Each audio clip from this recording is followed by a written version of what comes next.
Nah, sekarang kita masuk ke metodenya, teman-teman. Secara umum ada dua, OKR dan KPI. Kalau KPI kita semua udah dengar karena emang ini tuh istilah yang pertama kali atau sistem yang pertama kali diperkenalkan ya di dunia manajemen untuk mengukur kinerja seseorang.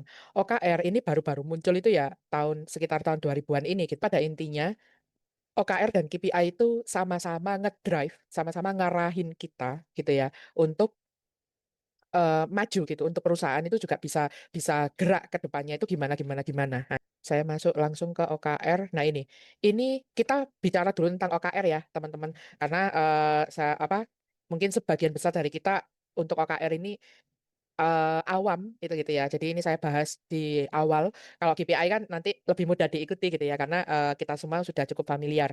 Nah, sekarang kita masuk ke OKR dulu. Nah, ini dalam teorinya OKR, ini loh yang di teori-teori yang berkembang gitu ya tentang OKR. Yang pertama itu goal setting teori. Jadi, eh, dalam teori ini tuh eh, tujuan itu emang dibuat menantang gitu ya, dibuat menantang ke setiap peran itu gitu. Tapi tetap menjaga ritme hariannya. Jadi goal setting teori itu tiap fungsi gitu ya, tiap tiap peran itu harus punya tujuan yang beyond gitu. Beyond itu dalam contoh gini, eh, misalkan bagian produk, ini perusahaannya software house ya, misalkan bagian produk, saya ya Pak di divisi kami gitu ya, di divisi produk dalam tahun ini kita pengen menciptakan katakanlah 20 aplikasi, misalkan begitu, misalkan gitu gitu ya. Nah, 20 aplikasi dengan berbasis AI dengan efisiensi yang segini gini gini. Jadi kayak nggak cuman gini doang, nggak cuman ya udah pokoknya bikin aplikasi gitu enggak, tapi ada sesuatu yang menantang dari tahun-tahun sebelumnya.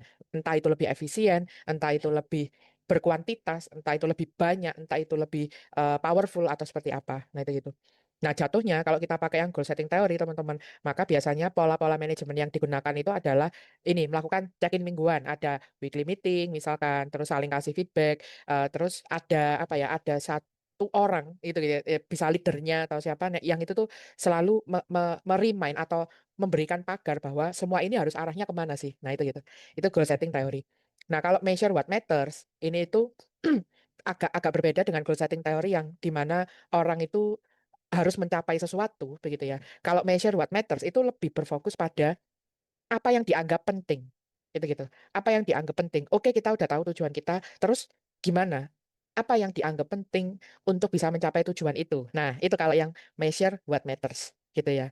Jadi eh, semua apa ya milestone, kemudian capaian, apa yang dianggap penting itu harus terintegrasi dan eh apa ya bisa dimonitor oleh semua orang itu gitu. Makanya biasanya kalau di perusahaan-perusahaan yang sudah pakai OKR, biasanya mereka punya dashboard khusus ya, itu gitu, dashboard khusus untuk mantau nih mana yang ongoing, mana yang sudah selesai, mana yang masih jadi bottleneck. Itu ini semua karena antar satu OKR dengan OKR lain, antara milestone satu peran dengan satu peran lain itu saling berhubungan. Nah, itu gitu. Itu di OKR tuh asiknya adalah selalu apa ya menekankan pada keselarasan, teman-teman, bukan bukan individualistik seperti KPI. Kalau KPI itu arahnya kompetisi sekali. Jujur, penerapan KPI itu di lapangan sangat kompetisi sekali, sangat individual sekali. Karena memang KPI itu arahnya kan ke orang per orang ya, itu gitu. Nggak yang departemen atau apa ya memungkinkan adanya kolaborasi gitu.